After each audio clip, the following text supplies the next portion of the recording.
Hey, Fearless Ablaze leaders, I wanted you to know that you're some of my favorite people in the entire world. And you're such a blessing to me. And I'm thankful that you're giving of your time and your resources to be with our students at our 10th Disciple Now. I know some of you weren't able to be with us, and so I want to catch you up so that you're prepared for this weekend. Most of our meeting, we spent time going over this book. I provided you a link and a way to download it, but you don't need to print it out. We'll have another copy for you when you get here on Wednesday and or Friday.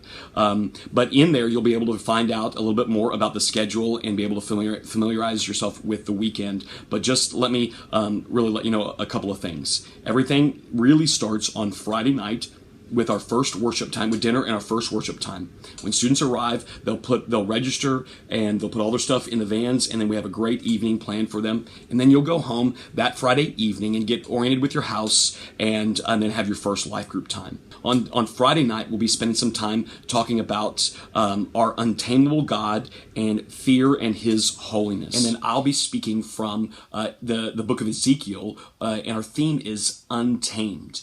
And the theme verse is from Ezekiel chapter 36. I'm just going to read it for you. God says, "I will take you from the nations and gather you from all the countries and bring you into your own land. And I will sprinkle clean water on you, and you shall be clean from your uncleanliness.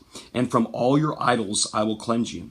And I will give you a new heart, and a new spirit I will put within you. And I will remove the heart of stone from your flesh, and give you a heart of flesh. And I will put my spirit within you, and cause you to walk in my statutes, and cause you to be careful to obey my rules." And I've been praying that our students would experience that kind of God this weekend. A God who loves them and a God who's made every provision for them. A truly untamable God that can raise a valley of dry bones and make them into His army. And then on Saturday morning, you'll have the service project in the morning, and then we'll come back to the Crossbridge Community Center for lunch, and then across the street to Specht Elementary for our recreation time. And then you go back to your host home for some free time, and that's an opportunity for you, the Ablaze leader, to get to know some of the students who don't regularly come to Ablaze and who may not know Jesus or who don't really have a home church. We want you to focus on them, and we want the college students to focus in on our students that come regularly. Why do we do it that way? Well, we do it that way because you get to stay here while the college students, they leave and go back out of town. And so I have access to you to be able to help me connect those students who either don't know Jesus or who aren't connected to a church or who aren't connected in their life group. And so that's who I want you to focus on.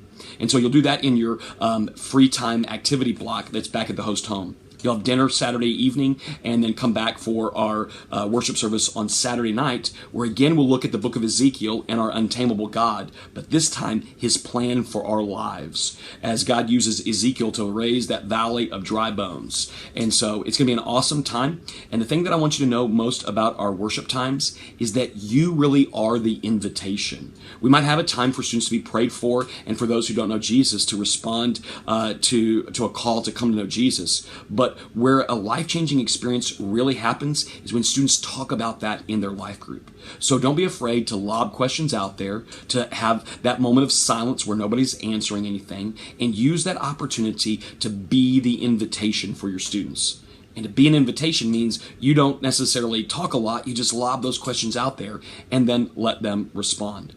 And then finally, we'll close the weekend when you guys come to the first service on Sunday morning. And then we'll celebrate Disciple Now and all that God did. And then we'll send our students home. There's a bunch more information in the packet that you can download and look at. Those of you who are scheduled to drive a van, I'm sure David Ray is going to be getting in contact with you to make sure that you know when to go pick up the van on Saturday. And for those of you who are doing that, I'm really grateful. That's helping us out a lot. So I want you to know that I'm praying for you and excited about this weekend. And if you have any questions, just don't hesitate to give me a call. Thanks, God bless, and see you on Wednesday.